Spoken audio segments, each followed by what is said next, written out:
Naam, hamjambo. Siku ya leo ungana nami tena katika kipindi hiki ambacho tunaenda kujadili ama kuendelea kujadili kueleza tamthilia Bembea ya Maisha. Na siku ya leo katika kipindi hiki tunaenda kuangazia wahusika mbalimbali na sifa zao.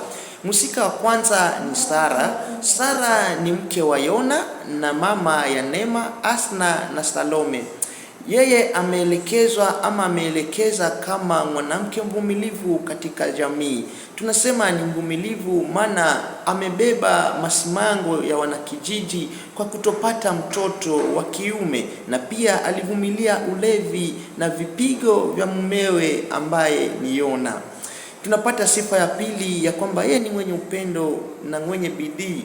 Maana tunaona ya kwamba licha kwamba alikuwa anapigwa, anateswa na mumewe, lakini amekuwa mwenye upendo katika kuwalea watoto wake. Nidhamu licha ya changamoto za nyumbani, amekuwa mwenye nidhamu, amekuwa mwenye upendo kwa watoto wake.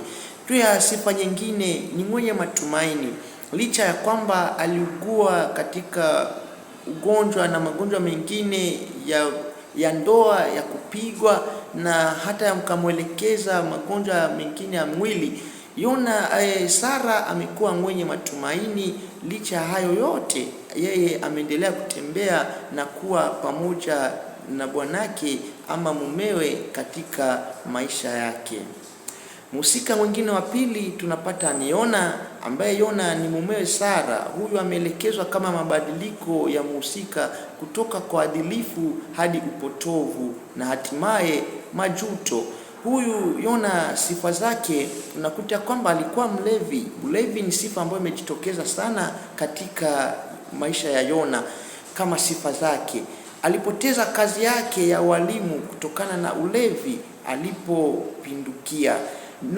Yona, ulevi ulikuwa umembobea sana hadi akaona kazi yake hakuwa anafanya vizuri. Kumbuka kwamba Yona alikuwa mwalimu, lakini hakuwa anafanya vizuri kazi yake hii. Ikaelekea kwamba akapigwa kalamu, maana alikuwa amekuwa mzembe katika kazi. Na tunapata sifa nyingine kwamba Yona ni mwenye majuto. Baada ya kujutia kutoitunza familia yake na kumtendea Sara vibaya, anajutia yote ambayo alikuwa anafanyia Sara, na anaweza kushuka chini na kunyenyekea kwa ajili yake yale yote ambayo alikuwa akimtendea. Sifa nyingine, yeye ni mwenye bidii pia. Hapo awali unaona kwamba alikuwa akirauka shuleni, alikuwa akibeba vitabu kwa kusahihisha hadi nyumbani, alikuwa akijali kazi yake. Licha haya yote, lakini alikuwa akijali kazi hapo baadaye, hapo pindi. Ndio maana nakuta kwamba alikuwa anabeba vitabu ili akapate kusahihisha nyumbani. Tunapata mhusika mwingine ni Neema. Neema huyu ni binti mkubwa Sara na Yona. Anawakilisha kizazi kipya kilichopata elimu na ambacho kizazi kilichofanikiwa. Na katika sifa zake unakuta kwamba ni mwenye ama ni mwajibikaji. Neema amewajibika. Yeye ndiye amekuwa tegemeo la familia yake, anawalipia wazazi wake matibabu na kuwasaidia kifedha katika maisha yao. Na pia ni mwenye bidii. Neema tunakuta kwamba amefanikiwa katika kazi yake mjini licha ya changamoto za ndoa na malezi. Yeye amefanikiwa kupitia bidii zake. Pia unakuta kwamba Neema ni mvumilivu.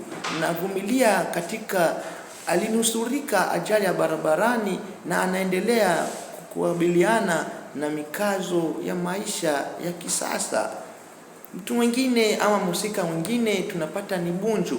Bunju ni mumewe Neema, na Bunju tunakuta kwamba yeye ni mwenye kuwajibika. Anawajibika sana, anafanya kazi kwa bidii ili kujenga familia yake na pia kujenga nyumba yake. Nakuta kwamba pia Bunju huyu ni mwenye msimamo. Wakati mwingine huonekana kuwa na msimamo mkali kuhusu Neema anavyowasaidia wazazi wake, akidai kuwa amekopa pesa nyingi juu ya familia yake Neema, lakini bado anakuwa na msimamo na anaendelea kuonyesha upendo na kuijali familia yake Neema. Napata mhusika mwingine pia ambaye ni Dina. Dina huyu ni rafiki wa karibu wa Sara sana, na tunakuta kwamba Dina amekuwa mtu mwema ama mtu mwenye ukarimu katika maisha ya Sara. Anajitolea kumsaidia Sara anapokuwa mgonjwa, akimfanyia kazi za nyumbani na kumfariji. Huyu alikuwa mtu muhimu sana katika maisha ya Sara. Sara anaugua, anaumwa, anashindwa kufanya kazi, lakini huyu anajitolea. Mhusika huyu Dina anajitolea, anaenda kumsaidia kupika na kumliwaza na pia kumsaidia kumfariji hata katika kazi za nyumbani. Na wahusika wengine kama vile Asna. Huyu Asna pia ni binti ya Sara anayewakilisha mtazamo wa kisiasa ama wa kisasa katika ndoa. Na pia mhusika mwingine ni Kiwa. Kiwa analalamika hali ngumu ya kiuchumi na ukame.